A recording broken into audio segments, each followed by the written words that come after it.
We found another check to Joe Biden. That's what the media said that they felt like this investigation needed to do to be successful. Find a direct link between Joe Biden and his family's influence peddling. We've already proven that he met with all the people that sent his family money. We've proven that Joe Biden's lied countless times to the American people about his knowledge and involvement of his family's shady business dealings. We've proven the family had over 20 shell companies.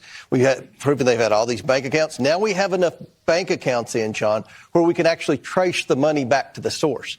So we found the check to Joe Biden. This is the second check in a week. The first one was for $200,000. This one was for $40,000. But what's most alarming about this $40,000 check, it traces directly back to China. It goes all the way back to that WhatsApp message that the Ways and Means Committee. What's that message? How compromised is the president? Have people even considered the fact the president is compromised?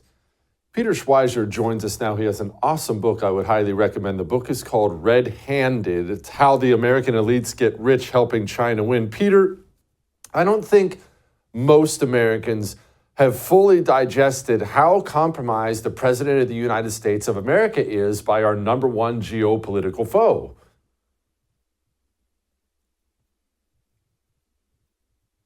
Yeah, no, I think you're exactly right. I mean, look, you see people pay attention to the fact that this candidate gets a certain amount of money from big oil, or this, politician gets a certain amount of money from big tech. We're talking about, in this case, money coming from China. In the case of the Bidens, 4 people in China with links to the highest levels of the Chinese intelligence service have given one.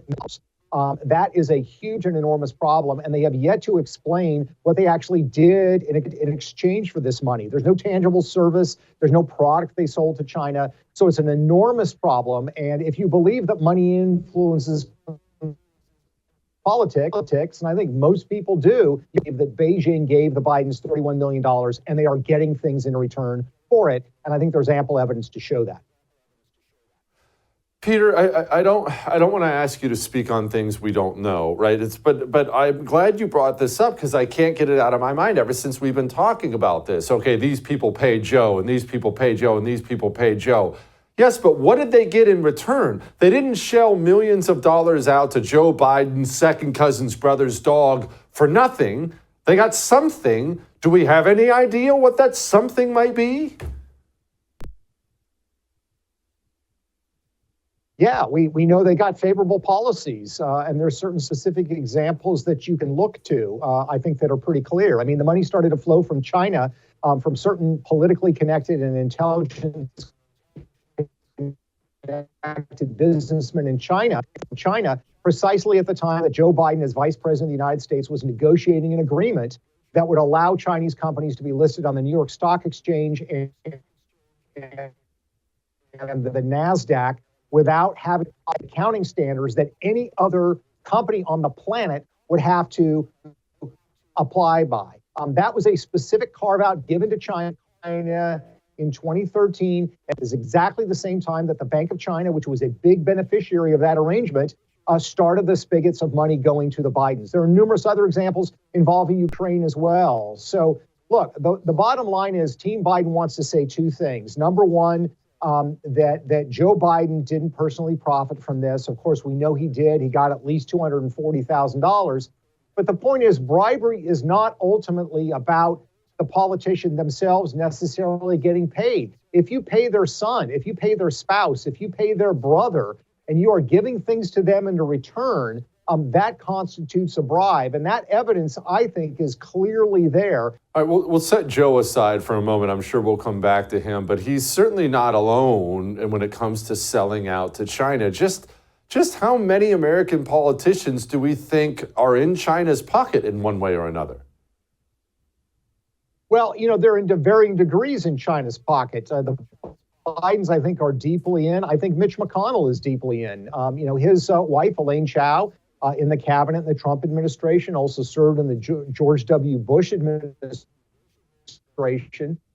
as Secretary of Labor. Her family owns a business, a shipping business, Foremost Group, that is entirely dependent upon the good graces of the Chinese government. Their ships are built largely by Chinese shipbuilding factories, state-owned factories. Those constructions are often financed by Chinese state-owned banks. A lot of the contracts they have to ship goods out of China come from Chinese state-owned entities. The point is that if Mitch McConnell as a senator were to do something to upset Beijing, they could literally destroy the family business overnight. And Mitch McConnell knows that. And Mitch McConnell himself has been a beneficiary of financial gifts given to him by his father-in-law who owns the business. So I would say that the Bidens, Mitch McConnell are two very prominent examples. And then you have others that to relatively varying degrees have commercial arrangements or have been given the potential for commercial arrangements that makes it very, very hard to expect them to take a hard line towards Beijing. And that is the inherent problem that they are using, China is using the means to effectively buy off our political elite. It's a way of basically, hamstringing the United States in its competition with China.